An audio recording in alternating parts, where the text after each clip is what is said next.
Hello dear students, before starting with the video मैं आपको एक छोटा सा क्लैरिफिकेशन देने वाला हूँ। इस वीडियो में बेसिकली मैं कोई भी मोमेंट ऑफ इनर्शिया को डिराइव नहीं करने वाला हूँ। This video is just a recap for you guys, जहाँ पर आप सारे के सारे फॉर्मूले को कनेक्ट कर पाएंगे।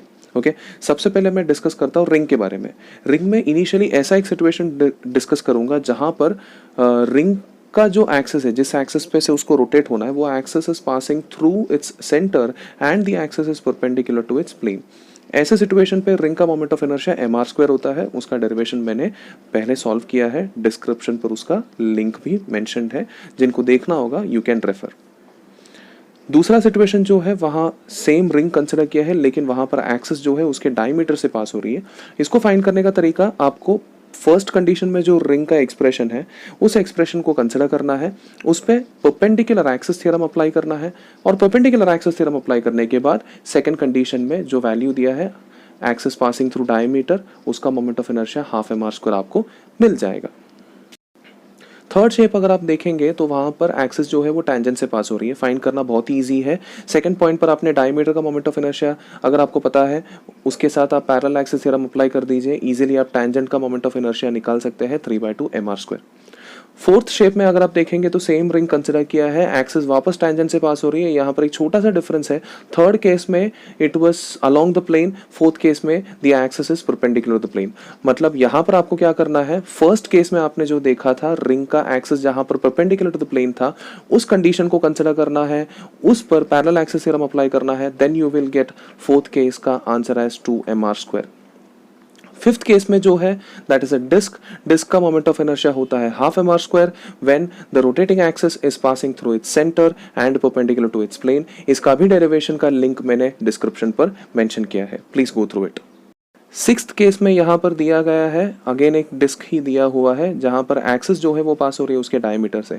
फाइंड करना बहुत ही सिंपल है। फिफ्थ केस पर डिस्क का जो मोमेंट ऑफ इनर्शिया दिया है वहाँ पर axis was perpendicular the plane, उस पर परपेंडिकुलर एक्सिस थ्योरम अप्लाई करो, आपको मिल जाएगा moment of inertia when the axis is passing along the diameter कितना होता है ये मिल जाएगा, and the answer is 1/4 mr square.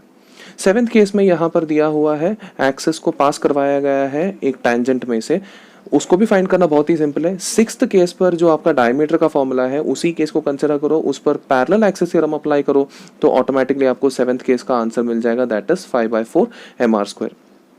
Eighth case में जो दिया है वही डिस्क दिया है, अगेन एक्सिस टैंजेंट से ही पास करवाया है, लेकिन यहाँ पर it is perpendicular to the plane, तो आपको क्या कंसिडर करना है, डिस्क का बेसिक फॉर्मूला, सबसे पहला वाला फॉर्मूला जहाँ पर axis was passing through its centre and perpendicular to the plane जो है वो कंडीशन कंसिडर करना है, उस पर पैरेलल एक्सिस थ्योरम अप्लाई करना है, तब जाके आपको आंसर मिलेगा 3/2 mr स्क्वायर। नाइन्थ केस में दिया हुआ एक एनुलर डिस्क जिसका एक आउटर रेडियस होगा r2, इनर रेडियस होगा r1, तो उस केस में मोमेंट ऑफ इनर्शिया जो होता है it is m/2 r1 square plus r2 square. ये फाइंड करने का तरीका भी बहुत ही सिंपल होता है।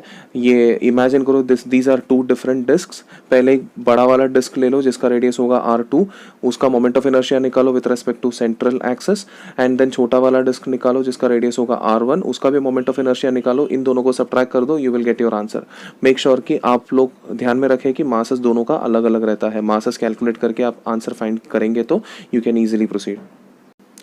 नेक्स्ट केस में इसी एनुलर डिस्क में से एक्सिस जो है वो डायमीटर से पास करवाया गया है, अगेन परपेंडिकुलर एक्सिस थ्योरम अगर नाइन्थ केस में अगर आपने अप्लाई करेंगे तो आपको डायरेक्टली टेंथ केस का आंसर मिल जाएगा, that is m/4 r1 square plus r2 square. 11th case में इसी एनुलर डिस्क में डिस्क का एक्सिस जो है वो टैंजेंट से पास करवाया गया है। 10th केस के आंसर में अगर आपने पैरेलल एक्सिस थ्योरम अप्लाई किया तो 11th केस का फॉर्मूला इजीली मिल जाएगा, that is m/4 r1 square plus 5 r2 square. 12th case में सेम एनुलर डिस्क यहाँ पर यूज किया गया है, जहाँ पर एक्सिस जो है वो पास हो रही है टैंजेंट से लेकिन परपेंडिकुलर होती है प्लेन से। तो आपको एकदम एनुलर डिस्क का जो फर्स्ट फॉर्मूला आपने देखा था जहाँ पर एक्सिस पास हो रही थी सेंटर से परपेंडिकुलर टू द प्लेन, उसी फॉर्मूले को लेना है, उस पर पैरेलल एक्सिस थ्योरम अप्लाई करना है, तो डायरेक्टली आपको इसका आंसर मिल जाएगा, that is m/2 r1 square plus 3 r2 square. 13th case में आप देख रहे हो एक सॉलिड सिलेंडर जिसमें से एक्सिस पास हो रही है उसके एग्जैक्टली सेंटर में से, तो वहां पर आपका जो फॉर्मूला होगा it will be directly half mr square. इसका भी डेरिवेशन मैंने डिस्क्रिप्शन पर लिंक में मेंशन किया है। 14th केस में जो एक्सिस पास हो रही है वो उसके टेंजेंट में से पास हो रही है। तो in this case what you have to do, 13th case में जो आपने फॉर्मूला देखा उस पर सिर्फ और सिर्फ पैरेलल एक्सिस थ्योरम अप्लाई करना है। You will directly get the answer 3/2 mr²।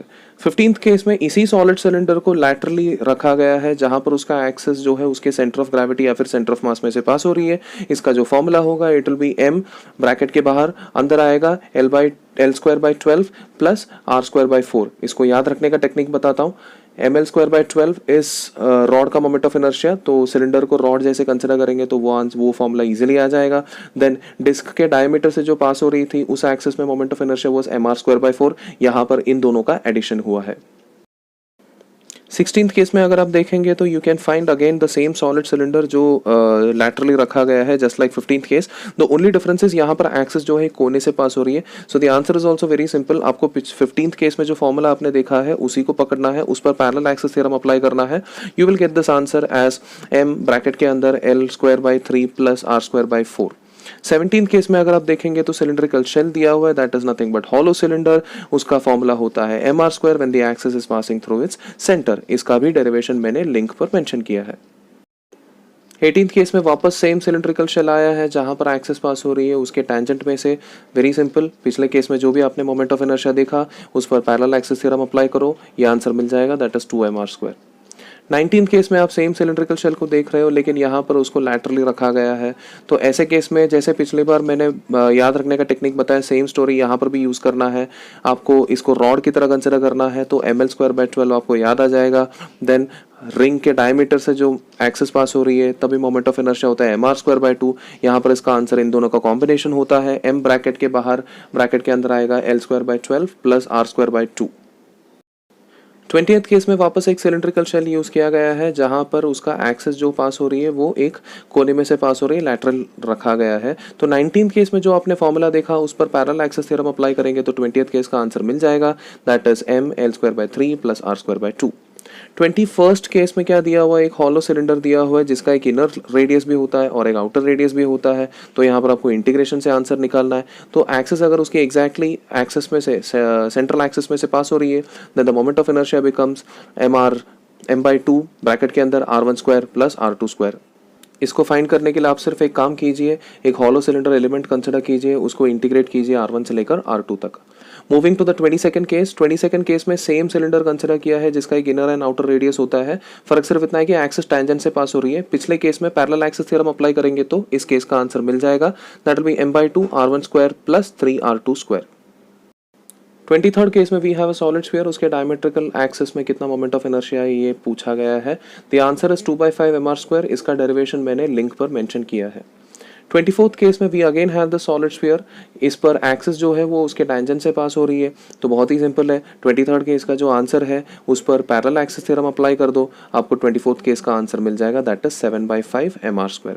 25th case में स्फेरिकल शेल की बात की है, उसका डायमेट्रिकल एक्सिस पे मोमेंट ऑफ इनर्शिया होता है 2/3 mr²।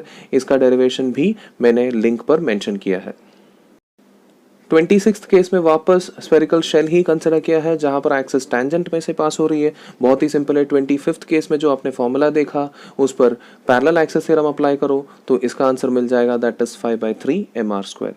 27th केस में दिया है एक हॉलो स्फीयर जिसका इनर रेडियस R1 है और आउटर रेडियस होगा R2। तो इसका मोमेंट ऑफ इनर्शिया दिया है 2/5 m ब्रैकेट के अंदर R2⁵ minus R1⁵ upon R2⁵ minus R1⁵। इसको फाइंड करने का तरीका बहुत सिंपल होता है, एक हॉलो स्फीयर एलिमेंट कंसिडर करो, उस एलिमेंट को इंटीग्रेट करो R1 से लेकर R2 तक, you will get your answer. उसी हॉलो स्फीयर पर एक्सिस अगर टेंजेंट से पास हो रही है तो moment of inertia becomes 2m bracket के अंदर R2⁵ minus R1⁵ upon 5 multiplied by bracket के अंदर R2⁵ minus R1⁵ plus mr2²।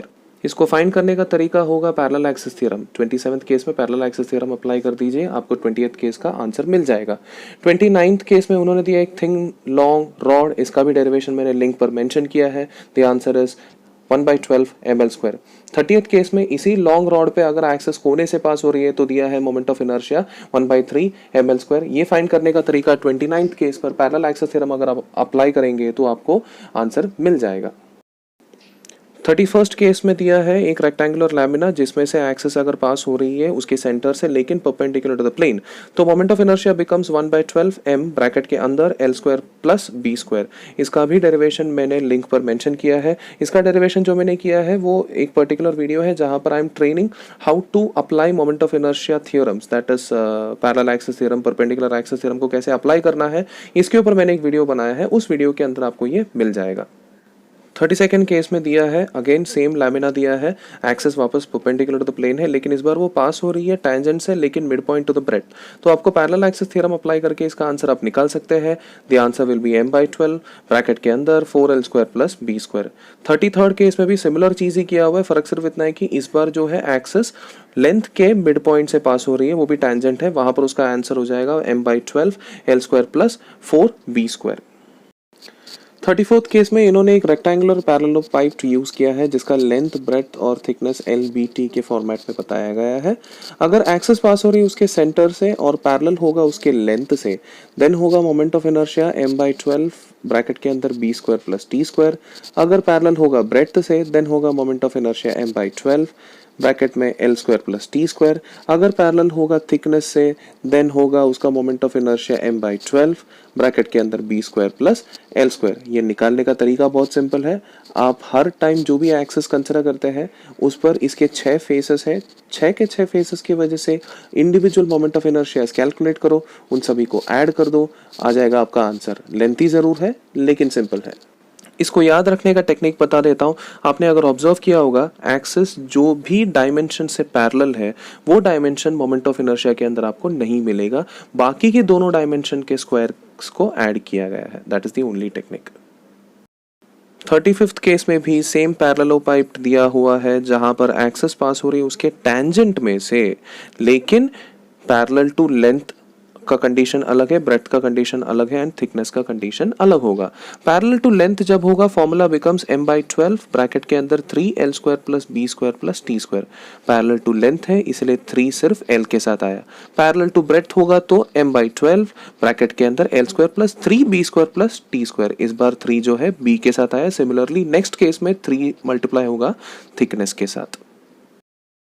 38th case में जो दिया है it's an equilateral triangular lamina. Okay, lamina है, सिर्फ कोने पर है रॉड्स। समझ लीजिए ये 3 रॉड्स को फॉर्म करके एक इक्विलैटरल ट्रायंगल बनाया होगा।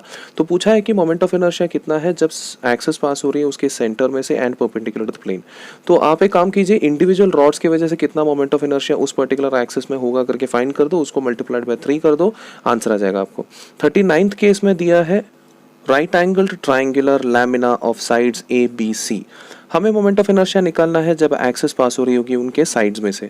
अगर साइड A में से पास हो रही है तो moment of inertia is mb²/6। याद रखने का टेक्निक, परपेंडिकुलर डायमेंशन को लिया है, B परपेंडिकुलर है A से, इसलिए लिया। साइड B में से अगर एक्सिस पास हो रही है then the moment of inertia is ma²/6, vice versa. Side C में से अगर पास हो रही है तो कोई भी परपेंडिकुलर नहीं है, A और B दोनों कुछ ना कुछ तो एंगल बना रही है, तो दोनों को यूज करना है। तो उस टाइम पर m/6 ब्रैकेट के अंदर a²b²/a² प्लस b², ये डायमेंशन को यूज करना है। That becomes your moment of inertia. So guys, I believe ये लेक्चर जो है काफ़ी फ्रूटफुल था। ये लेक्चर में मेरा सिर्फ और सिर्फ एक ही गोल था, आप लोगों को अच्छे से बताए कि कितने मोमेंट ऑफ इनर्शिया के डिफरेंट केसेस एग्जिस्ट हो सकते हैं। Make sure you remember all the फॉर्मूले नाइसली। Thanks a lot.